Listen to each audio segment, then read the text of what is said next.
P2B represents quest for change, and TINUBU government has no sense of sin. Usman Bogaji says, welcome to the news and thank you for tuning in to listen. Please subscribe to our channel to get notified when we post hot juicy news updates. Please click on the notification bell. Another statesman, Usman Bogaji, says P2B emergence in the 2023 elections represents Nigerians' quest for change in the country. The Labour Party LP presidential candidate took the political landscape by storm when his largely unknown party challenged the already established party, the People's Democratic Party, and the ruling All Progressives Congress (APC). While he became third, pulling over 6 million votes in the exercise, Bogaji believed the Labour Party outing and his popularity among Nigerian youth epitomized the country's quest for change from the old political order. For me, Peter represents the quest for change. People were tired of the All Progressive Congress, were tired of the People Democratic Party. They were looking for change, especially the young people.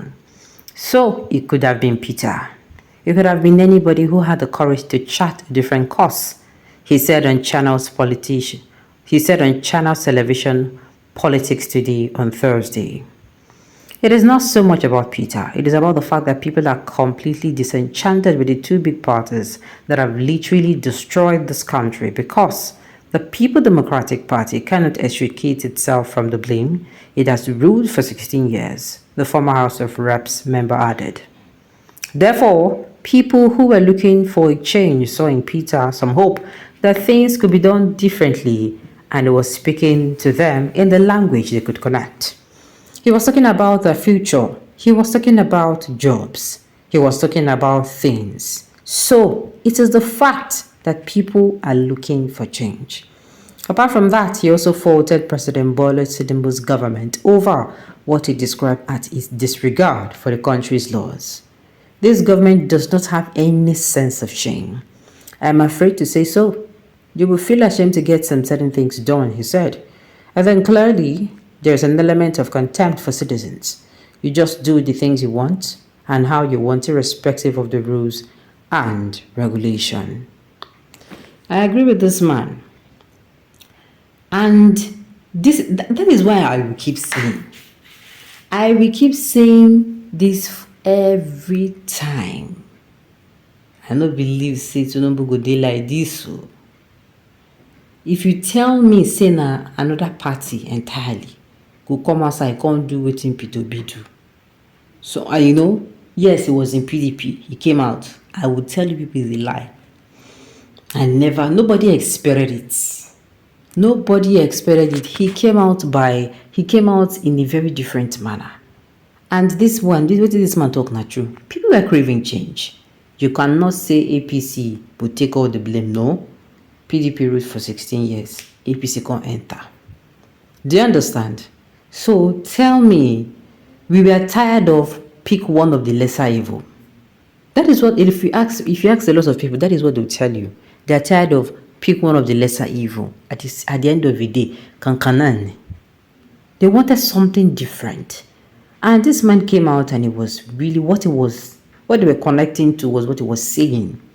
They were talking about, just like he said, their future, their jobs, something different.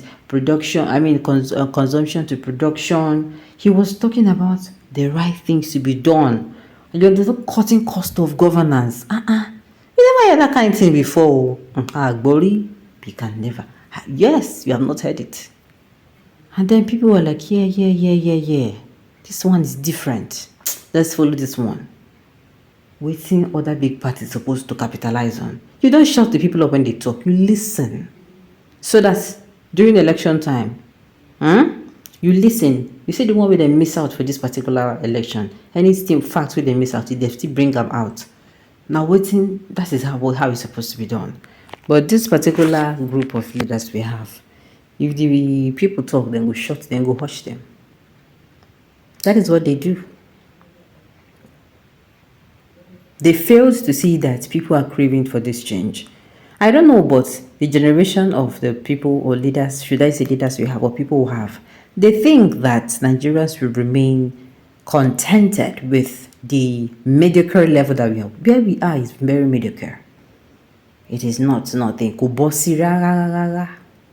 Kubosi. It is not where you are going to be as an individual and you be content. You are going to always be looking. We are where as a day now. You know how somebody will have had their self-esteem broken and ripped from them.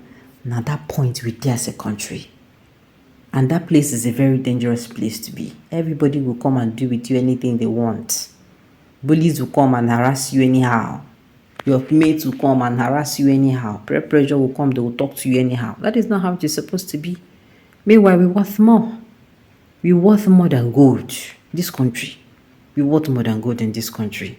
There's some certain things that should not be happening. But alas, it happens. And then when you talk about this, what's it called? Not just TINUBU government, but Buhari government. Those people had no regard for law. It is like the rule of law has been thrown out the window, separation of powers been thrown out of window, a lot of things. In fact, it's like they are not even using the constitution to govern this country. They only want to use it, as in, if they want to use it, they come outside and talk about it and use it, and after they throw it out the window again. Anytime they want to use it, they'll go out and pick it. That is not how it's supposed to be done. The law should be the law. Whoever, even if your father is the next president, even if your grandfather is the next militant leader in this country, nobody should care. Even if your papa na former president and your papa just come off for seat 2 days ago, Oga, you follow the law. Even if your papa they just make a president, Oga, you follow. That's so it's supposed to be. But alas, what do we have going on?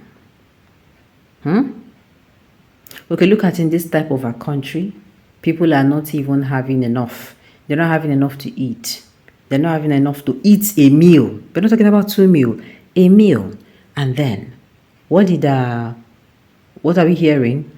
We're hearing how they want to gift 350 people a car or a vehicle worth 160 million naira. Is that not madness? Is that not madness? Tell me. Some people in this country, I've given people scenarios where some people don't eat meal. They don't eat meal again except on Sundays. I'm telling you, from their Monday to their Friday they are living on snacks. This I'm telling you is no be jokes. This I'm telling you is real. You see those people? And then we are where we have so much, but instead of the resources should be utilized, they are not utilized. They are being shared among some people. They will borrow resources to share it. They'll steal resources to share it. Anyone, they are just sharing. Maybe so it's supposed to be. True. But this government too, but the previous one, no, they don't have any respect for. They don't have regard for the law. And that is why sometimes whenever they say the law says, I begin to boil. Which whole law? Because it don't favor you. The law now don't favor you. Don't bring your acts. But when it don't favor you, you fling it or throw it out the window.